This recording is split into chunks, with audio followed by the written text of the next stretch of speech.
आज हम बात करेंगे कि हिंदुओं का अपने पावन स्थल जैसे काशी विश्वनाथ और कृष्ण जन्मभूमि जैसे मंदिरों को वापस मांगना देश के लिए सही है या गलत। क्या इतिहास के गड़े मुद्दों को उखाड़कर फिर से देश का एक मुद्दा बनाना सही है? क्या सच में हिंदू असली मुद्दों से भटक कर मंदिर और मस्जिद के बीच में फंस गया है? बीती हुई बातों को निकालना कहाँ तक सही है? आज ज्ञान वापी से जुड़े ऐसे ही फेक नैरेटिव्स के बारे में हम बात करेंगे। आप वीडियो को लास्ट तक देखें। नमस्तुभ्यम, मैं माँ भारती का एक छोटा सा सेवक, मेरा नाम है राजा मिश्रा, आपका अग्नि प्रतिज्ञा में स्वागत करता हूँ।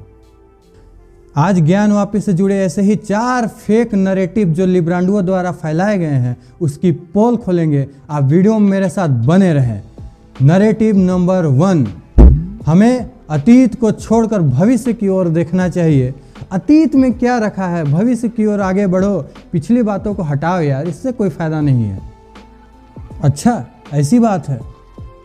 आज से 2400 वर्ष पहले भारत की इसी भूमि पर चाणक्य ने घोषणा की थी, जो राष्ट्र शास्त्र पढ़ना छोड़ देता है वो समाप्त हो जाता है। क्यों कहा था चाणक्य ने ऐसा?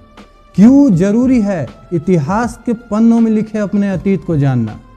क्योंकि अतीत को जाने बगैर भविष्य निर्माण की संभावना ही नहीं है।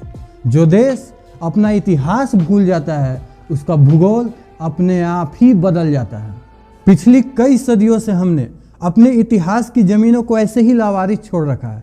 हम ना उन जमीनों की ओर जाते हैं, ना उनकी ओर देखते हैं, ना ये जानने का प्रयास करते हैं कि हमारी इतिहास की ज़मीनों पर किसने कब्जा कर रखा है, और किसी ने अगर हमारी ऐतिहासिक धरोहर को उस इतिहास की ज़मीनों के अंदर दबाने का प्रयास किया तो किसने किया, किस नियत से किया?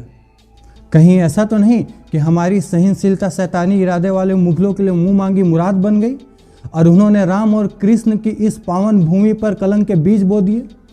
बिल्कुल ऐसा ही हुआ है। भारत की इस पावन भूमि का सोने की चिड़िया कहाए जाने वाली भारत का असली सोना यहाँ के मंदिरों में था। हमने जिनको अतिथि समझकर स्वागत किया, उन्होंने हमारे पीठ में छुरा मारकर हमारे मंदिरों को लूटा, तोड़ा या कब्जा कर लिया। हम किस प्रकार इतने ब्रेन वॉश्ड हो गए कि हमारे इस पावन भूमि पर माँ से मंदिर हटाकर माँ से मस्जिद कर दिया गया और हमने उसे ही अपना लिया। इस झूठ को सच मानकर इसके बचाव में खड़े हो गए। यहाँ तक हमारे घरों तक आने वाले सड़कों के नाम भी किसी बाबर, औरंगजेब, हुमायूं जैसे ग्लोरीफाइड डकैतों के नाम पर रख दिए गए और हम रिबन काटते हुए मौका परस्त नेताओं को देखकर तालियां बजाते रहे। 4 नैरेटिव्स का जवाब दूंगा, आप मेरे साथ बने रहे। नैरेटिव नंबर 2, मुगल हमारे हीरोज थे, विलन नहीं। देश के आज़ाद होते ही सत्ता एक ऐसी पार्टी के हाथ लगी जिसे भारत में अपना वोट बैंक तैयार करना था। कांग्रेस ने अपीजमेंट की राजनीति को अपने चरम पर पहुंचा दिया। अचानक भारत का नैरेटिव बदल दिया गया। अपने प्रोपेगेंडा के हिसाब से इतिहास छापा गया।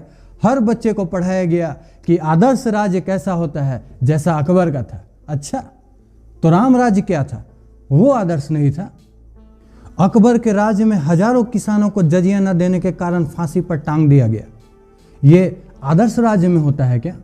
हमें तो ढोल बजाकर पढ़ाया गया कि अकबर ने जजिया माफ़ कर दिया था, मगर माफ़ी से पहले का खूनी इतिहास हमें कभी नहीं पढ़ाया गया। जजिया क्या है? जजिया एक ऐसा टैक्स है जो आपको सरकार को मात्र इसलिए देना है क्योंकि आप मुसलमान नहीं हैं। हिंदुओं के इस देश में हिंदू को टैक्स देना है क्योंकि वो हिंदू है। अकबर ने वापस गैर मुसलमानों पर जजिया का बोझ लाद दिया था, ये हमें कभी नहीं पढ़ाया गया। चित्तौड़गढ़ का किला जीतने के बाद 30,000 बेगुनाह सिविलियंस को जिहाद के नाम पर अकबर ने सिर्फ इसलिए कटवा दिया क्योंकि वो हिंदू थे। ये आदर्श राज्य में होता है क्या? हमें तो इतना ब्रेन वॉश किया गया कि आगरा के किले के आगे मीना बाजार लगवाकर हमारी बहन बेटियों की इज्जत का सौदा करने वाला अकबर हमारे लिए महान हो गया। भारत के मुसलमान अकबर को जिल्ल इलाही कहने लगे। जिल्ल इलाही मतलब खुदा की परछाई। ऐसा कौन सा खुदा है जिसकी परछाई अकबर जितनी काली है? मुझे बहुत अफसोस होता है जब कुछ बेईमान नेताओं के बहकावे में आकर मेरे मुसलमान भाई मुगलों की तरफ उठने वाली उंगली को इस्लाम की तरफ उठने वाली उंगली मान लेते हैं और उसके खिलाफ हो जाते हैं।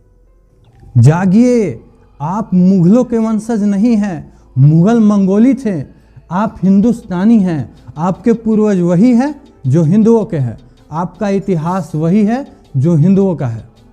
और मुगलों ने तो इस्लाम को ख़त्म कर देने में कोई कसर बाकी नहीं रखी। पढ़िए इतिहास, समझिए दीन इलाही को, आप जान जाएंगे कि अगर अकबर का बस चलता तो इस्लाम का नामो निशान भारत की धरती से मिट जाता। मुगल हीरोज नहीं थे। अपने हीरोज और विलन जात पात से ऊपर उठकर चुनिए, जो हमेशा से इस महान देश की परंपरा रही। रावण कौन था? एक ब्राह्मण था। क्या आपने किसी ब्राह्मण को रावण की पूजा करते हुए देखा है?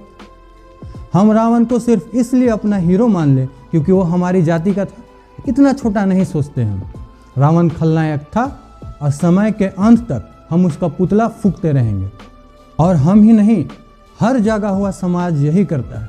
मेरा ये देश और खासकर मेरे मुसलमान भाई ये कब समझेंगे कि करोड़ों लोगों को मात्र जाति के नाम पर मार देने वाले मुगल हीरोज नहीं हो सकते।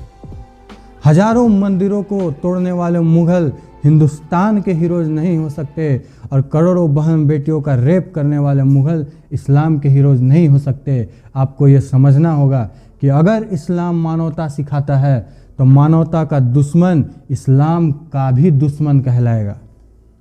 आप बाबर औरंगजेब के पक्ष में सिर्फ इसलिए ना खड़े हो जाएं क्योंकि वो मुसलमान थे। चारों नरेटिव्स का जवाब देंगे हम।